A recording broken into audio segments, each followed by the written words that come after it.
Street photography is often in black and white, and that's great, but the problem is with regards to social media, color pictures are always more popular. So how do we get our black and white pictures to have a little bit more mileage? While going up one of the escalators in one of the Tokyo subway stations, I saw this really interesting looking man, and he was coming down the other side, and immediately he entered into a section of the escalator that was divided by this wall, but the wall had a really interesting cutout in it. So I had my camera ready and I took the shot, and then a bonus, I was able to have this gentleman in the picture as well, which I think adds to the overall scene.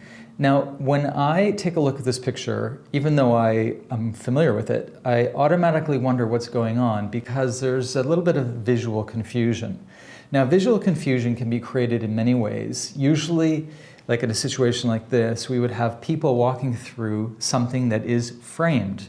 Now, a framing device or a framing element is something that will allow the primary and the secondary, or maybe just the primary subject, to sort of be removed from our everyday visual experience or how we see the world. We are a little bit confused. And this confusion is really excellent because it allows the viewer to sort of linger on our photos that much longer. Now this picture here, was I took a couple shots really quickly, and this picture as well has that element of confusion. This only has one person in it because I cropped a little bit.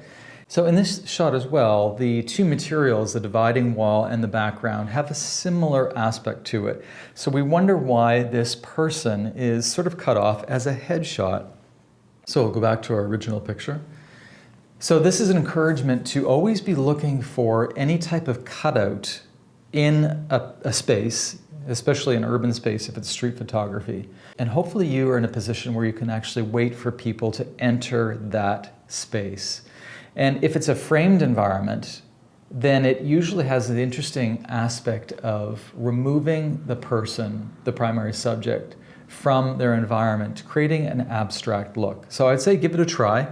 And the big issue is here, you have to have a bit of time on your hands. So if you have people with you and they're not really wanting to wait around for photography, I would say try at a different time because this is all about the waiting game.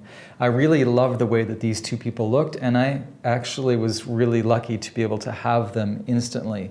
But oftentimes it's just a case of waiting. You find the background, you find something cool like this, and you wait for the people to walk into your frame. Okay, hope that helps, and I really hope that you have fun with street photography, especially creating confusion in your viewer by having a framed element or device within your picture space.